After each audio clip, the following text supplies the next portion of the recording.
pues como un episodio de disfunción neurológica causada por una isquemia o infarto focal cerebral, eso es muy importante,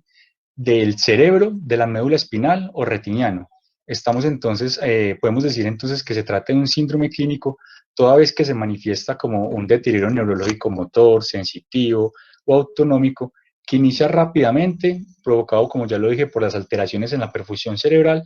que no resuelve y que provoca muerte del tejido. Es allí donde entramos a esta otra definición, que es el infarto cerebral, que es ya esa necrosis, esa muerte tisular, que se da como resultado del aporte sanguíneo insuficiente en el cerebro. Otro concepto que hay que tener muy claro es el ataque isquémico transitorio, que como su nombre lo indica es un episodio transitorio de disfunción neurológica causado por la alteración en la perfusión cerebral, es decir, que este ocurre cuando el flujo sanguíneo cerebral se interrumpe temporalmente y se resuelve antes de causar una lesión permanente, es decir, antes de causar una necrosis tumoral, una necrosis tisular.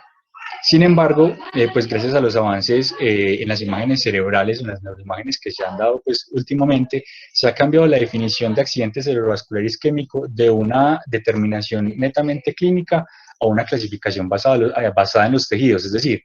que antes muchos de los eventos transitorios que presentaban los pacientes con una recuperación clínica completa, ahora se pueden clasificar como un accidente cerebrovascular instaurado según pues la identificación de la lesión tisular en una resonancia magnética, por ejemplo, o en una neuroimagen,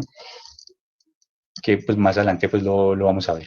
En cuanto a la epidemiología, pues recordar que el ACV, el accidente cerebrovascular, afectan a 13.7 millones de personas cada año en el mundo, lo que lo convierte en una de las principales causas de discapacidad en los adultos y en la segunda causa de mortalidad en el mundo, con cerca de 5.5 millones de muertes por año. También se reporta que 1 de cada 4 adultos va a sufrir un ACV a lo largo de su vida y que en países de medianos y bajos ingresos tienen un mayor riesgo de sufrir secuelas por el accidente cerebrovascular. De hecho, la prevalencia acá en Colombia de accidente cerebrovascular, según el estudio Epineuro realizado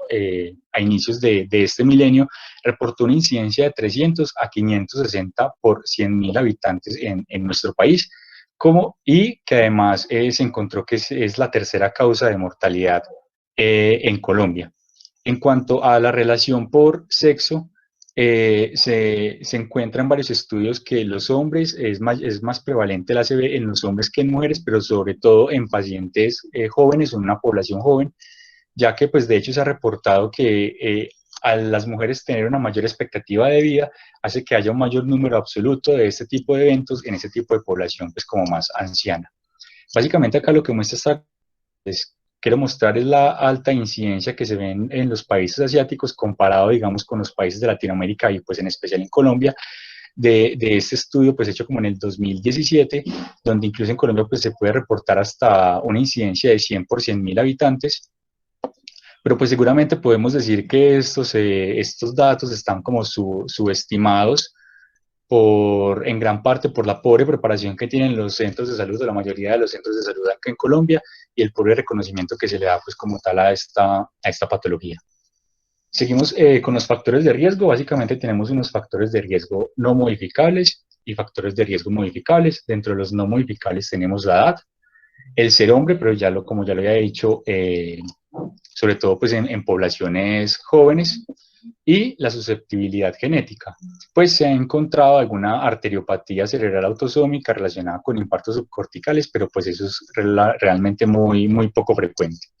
En cuanto a los a los factores de riesgo modificables, a los cuales pues se les atribuye el 90% de los accidentes cerebrovasculares isquémicos, tenemos que el más importante de todos para ACV isquémico y ACV hemorrágico es la hipertensión arterial. Esto pues demostrado en el estudio Interstroke, que evaluó los efectos potenciales de los factores de riesgo modificables asociados a ACV agudo en 32 países, y demostró que en pacientes con presiones arteriales mayores a 160-90 tenían un riesgo de 3.4 veces más para desarrollar ACV.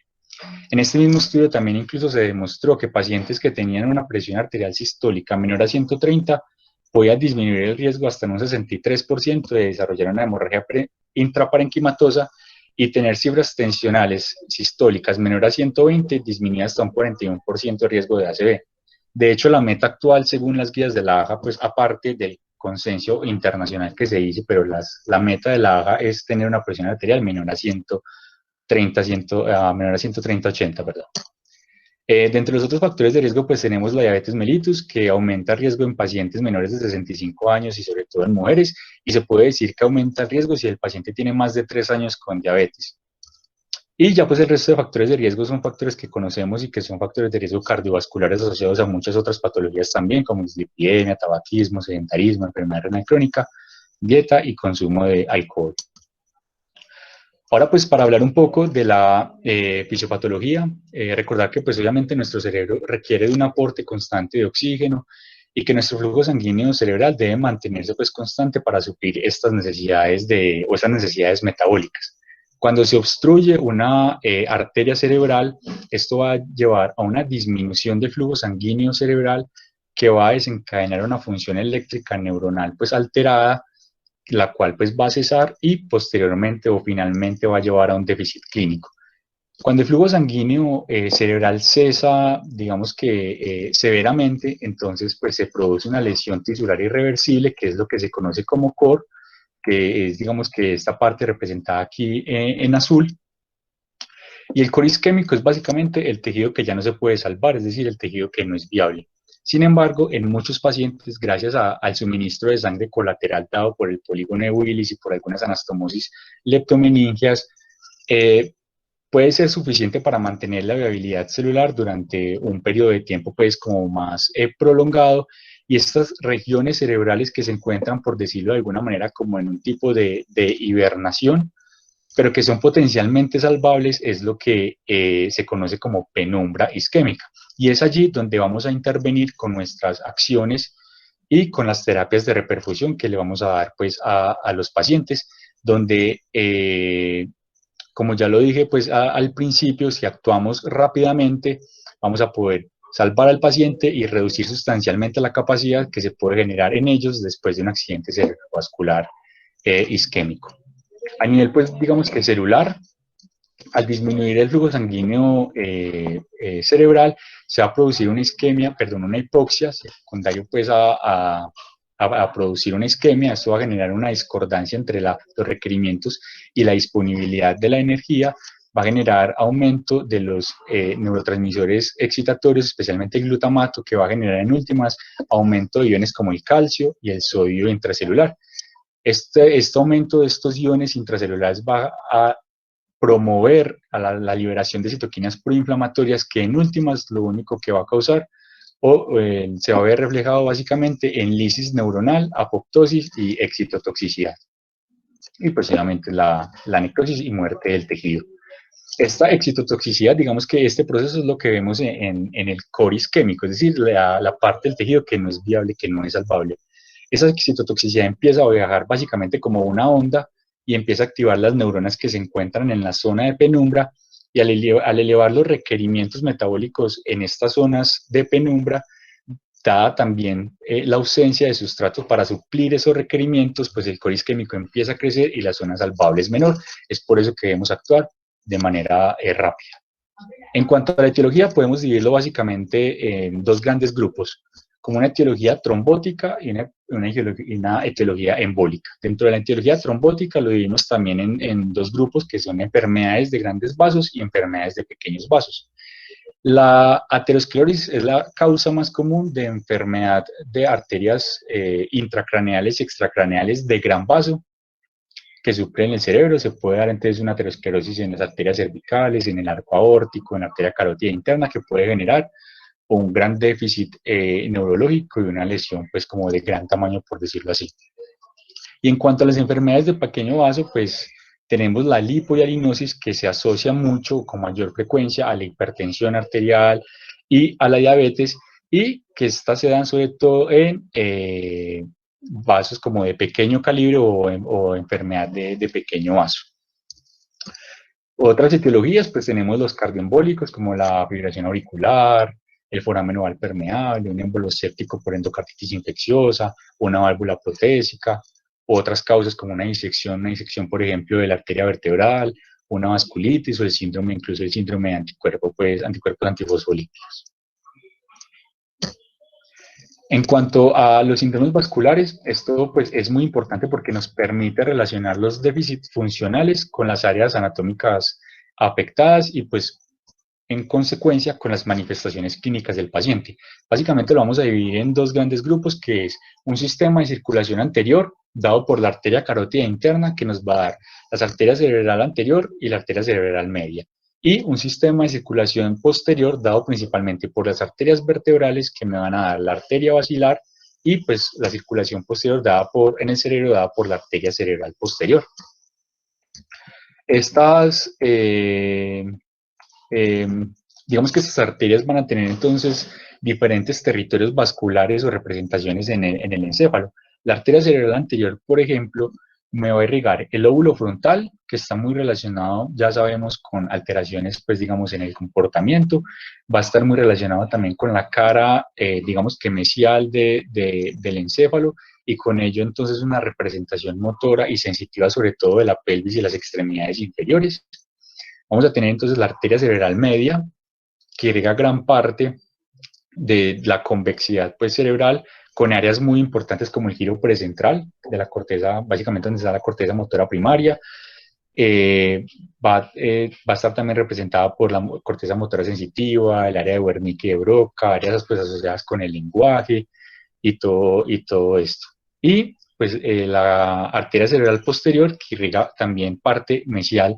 de los lóbulos temporal y occipital, y obviamente pues que tienen representación allí de la corteza visual primaria, cerca de la cisura calcarina. Entonces vamos a empezar con la arteria cerebral anterior, que pues como ya lo dije anteriormente, de acuerdo a la arteria ocluida y al lado de la arteria, pues vamos a tener una clínica diferente. Digamos, en la arteria cerebral anterior, como ya lo dije, va a estar representada por la parte mesial, o va a representar la parte mesial del lóbulo frontal. Entonces el paciente va a tener apatía, abulia, va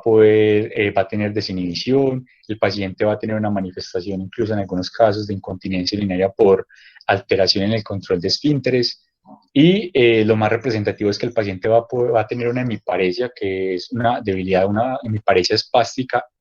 en su mayoría, o digamos que asimétrica, porque va a estar más representada sobre todo en miembros inferiores, más que en miembros superiores y cara. Y el paciente va a tener también, puede presentarse con una afasia transcortical motora, que es que el paciente tiene una expresión verbal afectada y una comprensión, digamos que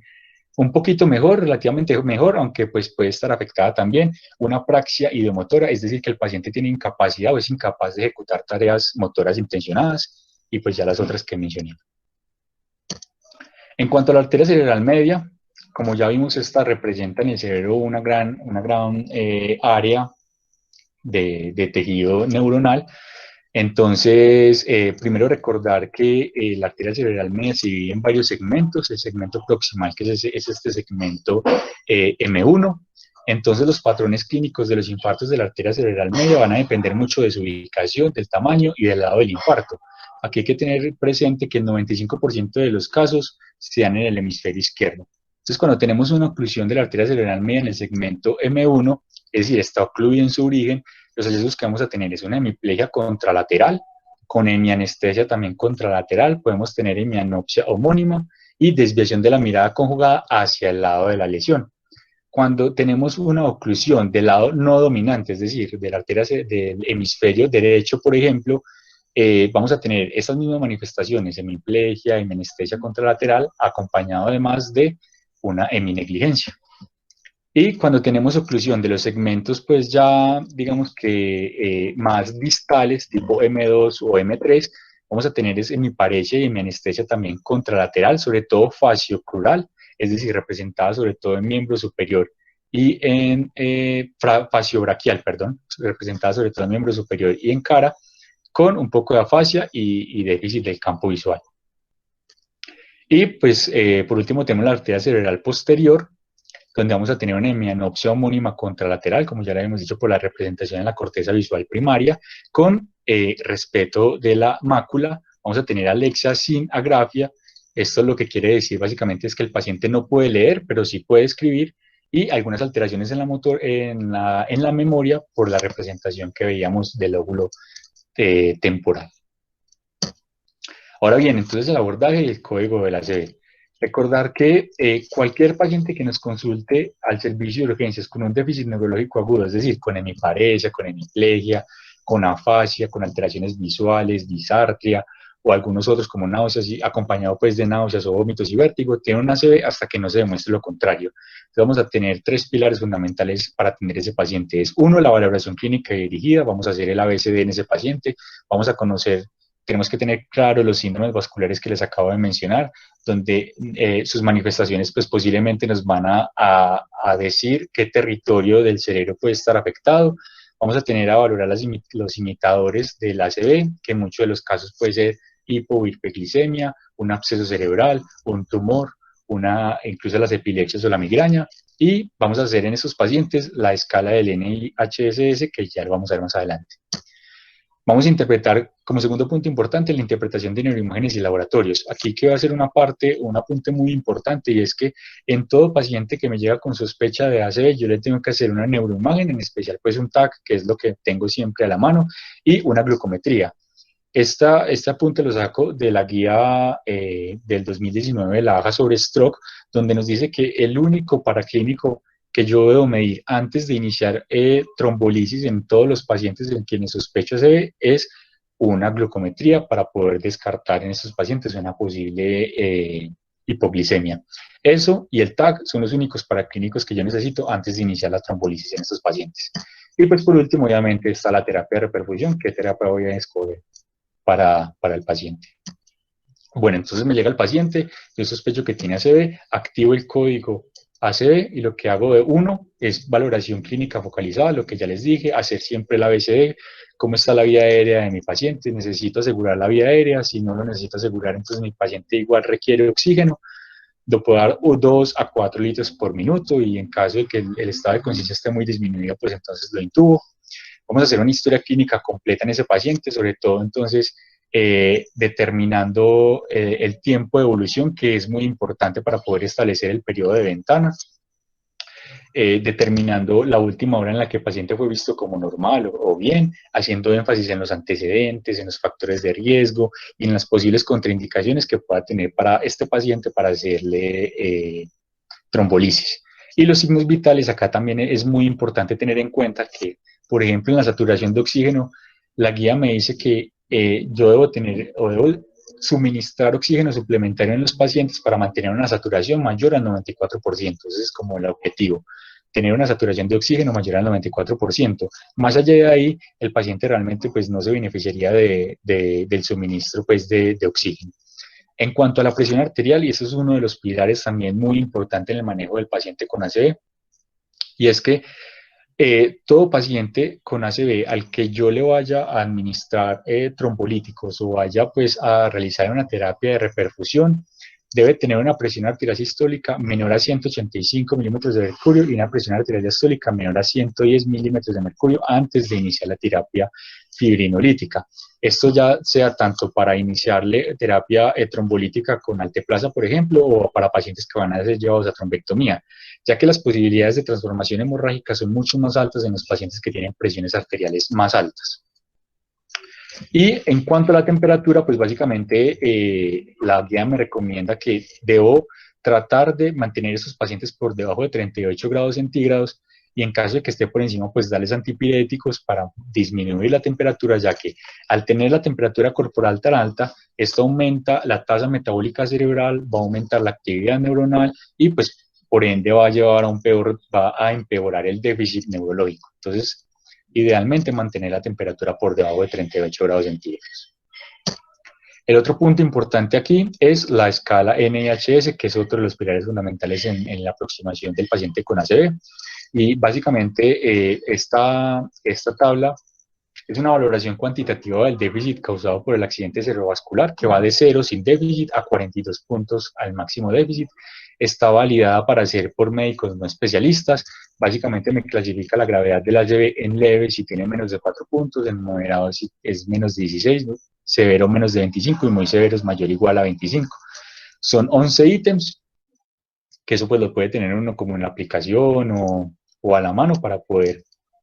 evaluarlo y aplicárselo a los pacientes. Consideraciones que debemos de tener presentes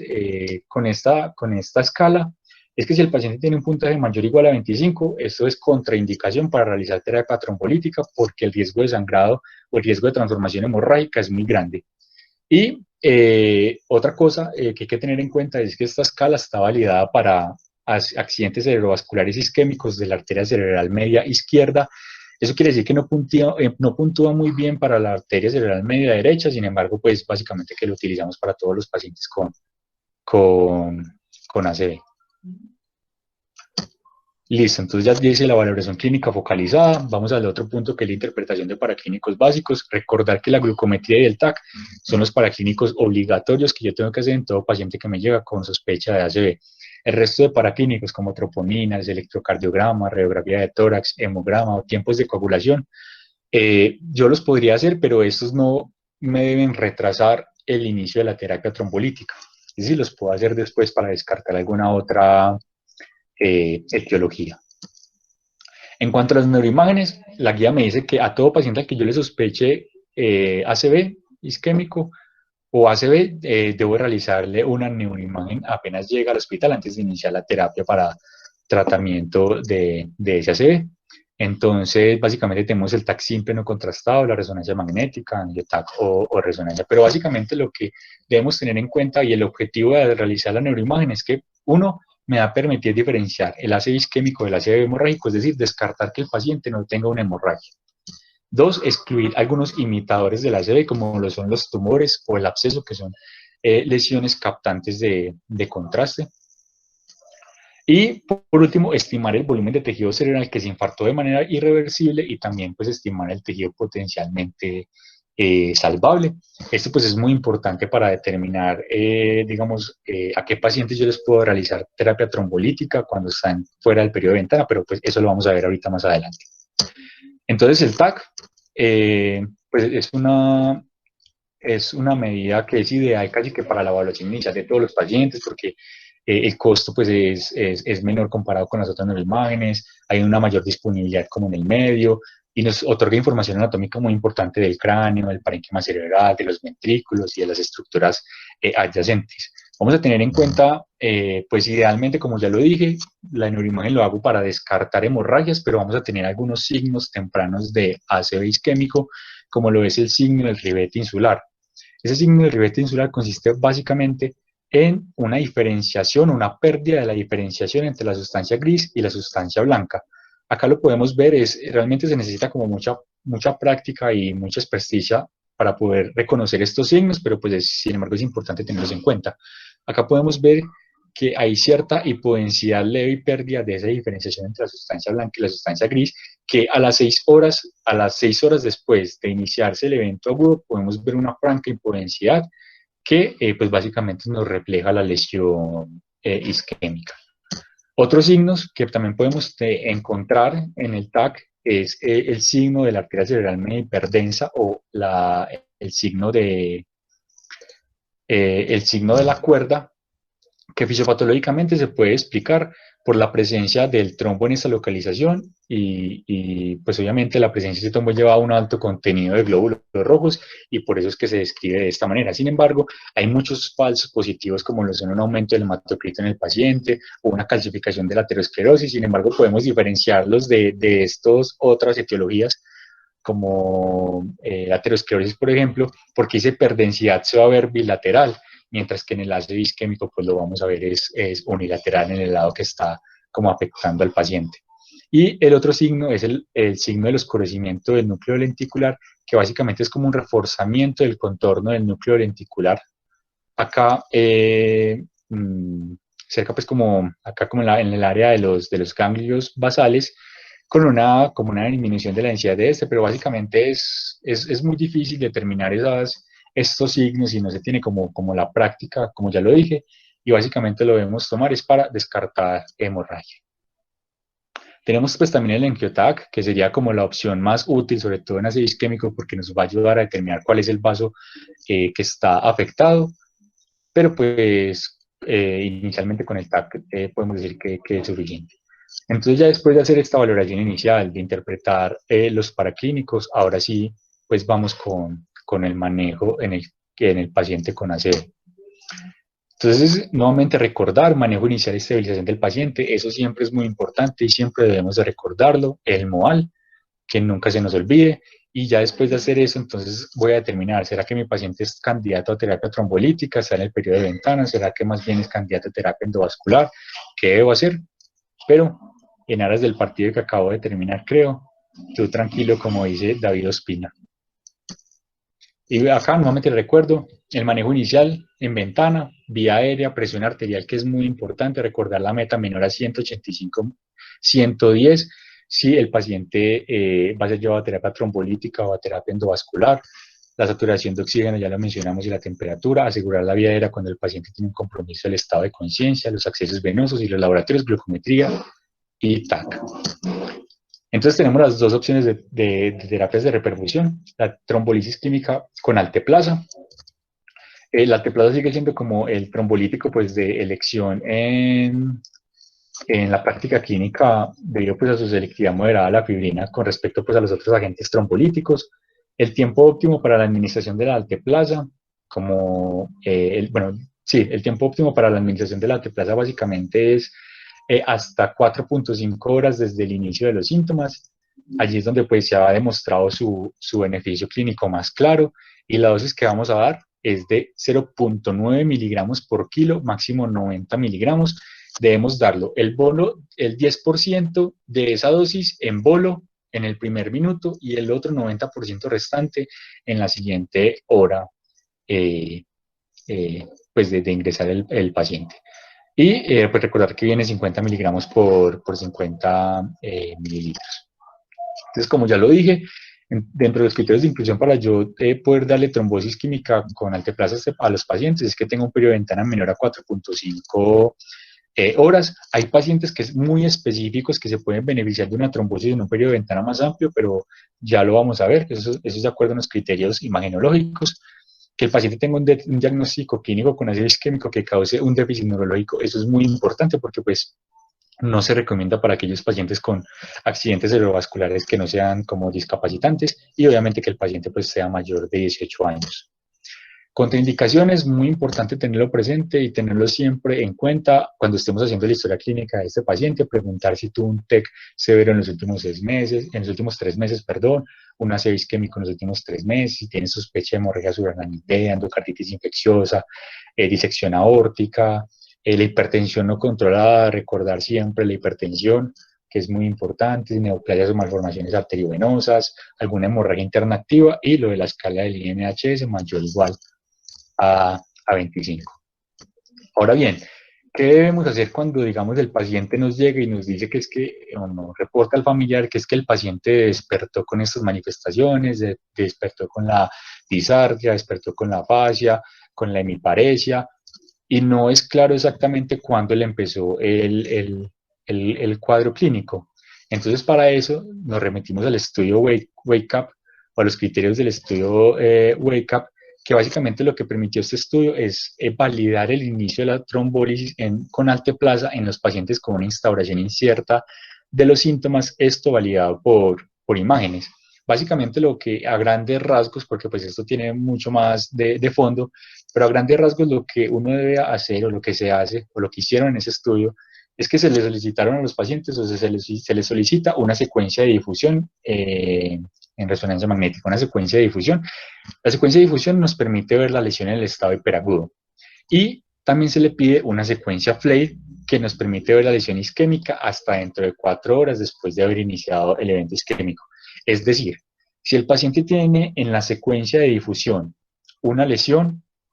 es decir, es positiva, pero en la secuencia FLAIR es negativa, es decir, que ese paciente, ese ACV del paciente tiene menos de 4 horas y por ende es candidato a trombolisis. Es básicamente eso como a grandes rasgos. Espero pues como me haya hecho entender. Si tienen alguna pregunta, me interrumpen, no hay problema. Y listo, entonces sería como los criterios para tener en cuenta en los pacientes en quienes se presenta con un ACV del despertar. Y en aquellos que se presentan fuera del periodo de ventana, es decir, de 4.5 a 9 horas, incluso con el mismo ACV del despertar, pues tenemos el estudio Extend, que pues básicamente demostró que una reducción en la discapacidad de los pacientes tratados con alteplasa comparados con placebo, en quienes se les administró hasta 9 horas después de que el paciente fue visto como normal o saludable por última vez, o pues como un punto medio en el que se fue a dormir y despertó con los síntomas de la ACV. Esto sí, obviamente también es guiado por criterios imagenológicos que, pues nuevamente repito, pues tienen mucho más de fondo, que serían como para una revisión o incluso pues como un club de revista, poder revisar esos dos artículos sería muy interesante, pero eso es como a grandes rasgos. Si nos llegan esos pacientes, pues sería como remitirnos a esos criterios y determinar si el paciente sería entonces candidato a tratamiento con trombolisis química. ¿Qué debemos hacer después de que el paciente se le realizó la trombolisis? Entonces debe ser trasladado a UCI, una unidad de ACV, se le debe monitorizar la presión arterial, idealmente 15 minutos, cada 15 minutos por las primeras 2 horas, cada 30 minutos por las siguientes 6 horas y cada hora hasta completar las 24 horas. Y esto también es muy importante, se debe mantener una presión arterial menor a 180-105 en las siguientes 24 horas después de haber realizado el tratamiento trombolítico. Igual que se le debe realizar una neuroimagen de control en 24 horas. Si mi paciente presenta uno de los siguientes síntomas, presenta cefalea, náuseas y vómito, y el paciente pues al contrario empieza a deteriorarse y empieza a presentar un deterioro neurológico, yo lo que debo hacer es suspender la infunción de alteplasa, realizar una neuroimagen urgente, un TAC urgente y dado el caso administrar antifibrinolíticos, en este caso pues por ejemplo ácido tranexámico, 1000 miligramos IV en infusión durante 10 minutos, porque posiblemente nos estamos enfrentando ante una complicación de la trombólisis, que es la transformación hemorrágica, que es muy común sobre todo en pacientes de edad avanzada, pacientes con diabetes mellitus e hiperglicemia. Entonces, para considerarlo y considerar estas medidas que se deben realizar en caso que nuestro paciente se presente. Y tenemos entonces la segunda opción de tratamiento, que es la trombectomía mecánica endovascular,